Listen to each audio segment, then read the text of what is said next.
Today, we're going to discuss the U.S. lethal laser weapons in development.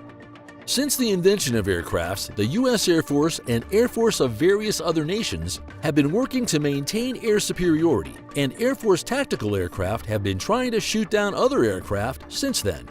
Therefore, there's always a need to increase the survivability of airframes. In this pursuit, the Air Force has attempted to enhance the defensive systems that aircrafts already have with lethal lasers. Stay till the end of the video as we explore the developments that have been made and the various tests that have been carried out. The U.S. Navy had previously worked on arming their battleships with lasers through the AN/SEQ-3 laser weapon system, also called XN-1 LAWS. In 2014, the weapon was mounted to the USS Ponce for field testing. The U.S. Navy announced in December 2014 that the LAWS system exceeded all expectations and performed well against low-end asymmetric threats, and that the commander of the Ponce had given permission to utilize the system as a defensive weapon. The LAWS, LAWS, is a ship defense system that has so far publicly engaged a simulated small boat assault and an unmanned aerial vehicle or drone. LAWS employs an infrared beam from a solid-state laser array that can be set to either a high output to destroy a target or a low output to alert or disable a target's sensors. The minimal cost per shot is one of its advantages versus projectile weapons. The cost of generating the intense pulse is negligible for each weapon firing, but ordnance for projectile weapons must be designed, manufactured, handled, transported, and maintained, and that takes up storage space. The LAWS was created to counter low-end asymmetric threats. Its scalable power levels allow it to be employed at low power to non-lethally dazzle a person's eye, and at high power, up to 30,000 watts, 30 kilowatts, to fry sensors, burn out motors, and detonate explosive materials. LAWS can shoot down a tiny UAV in as little as 2 seconds by lasing a key spot. When confronted with small boats, the laser may disable the craft's motor, then repeat the process against other boats in fast succession, requiring only a few seconds of shooting time per boat. Although the LAWS is accurate enough to target explosive rockets on board, whose detonations may kill the operators, attacking a platform is more effective than targeting individual crew members. LAWS can burn through some crucial components in bigger aircraft, such as a helicopter, causing it to crash. The LAWS was declared an operational asset in September 2014, allowing ship commanders to utilize it for self-defense. Under the terms of the Convention of Certain Conventional Weapons, humans are not a target of the weapon, but UAVs, helicopters, and swift patrol boats are. The Navy has released videos that shows the LAWS damaging a Scan Eagle UAV, detonating a rocket-propelled grenade, and burning out the motor of a rigid-hull inflatable boat while on deployment. Officials claim that it is performing above expectations. One laser shot cost only 59 cents, compared to hundreds of thousands or millions of dollars for a missile. It is powered and cooled by a skid through a diesel generator, separate from the ship's electrical systems, resulting in a 35% increase in efficiency compared to the power given.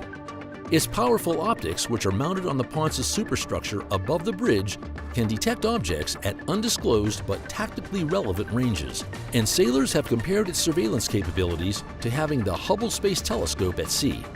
Sailors use it on a regular basis for aiming and training, whether to disable or destroy test targets or to identify possible targets.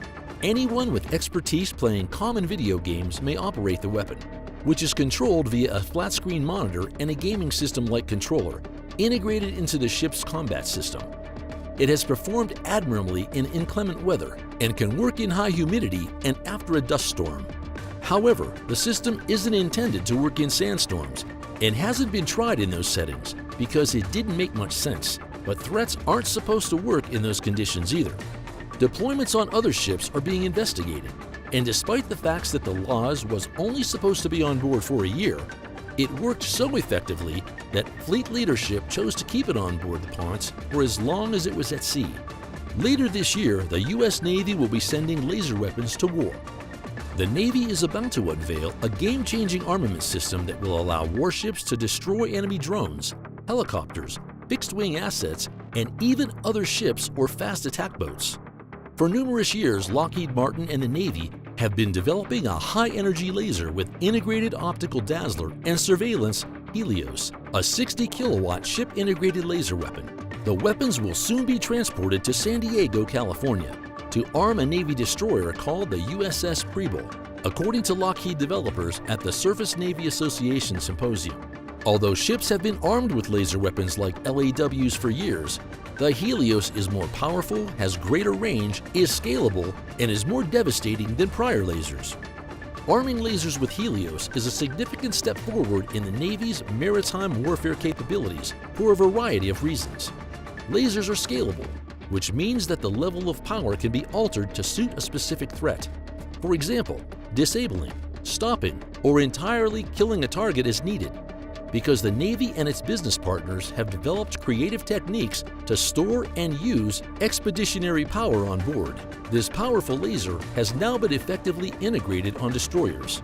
Laser weapons may be power-scaled to impact targets at very long ranges with devastating and even unparalleled weapons effects with the correct amount of power and energy.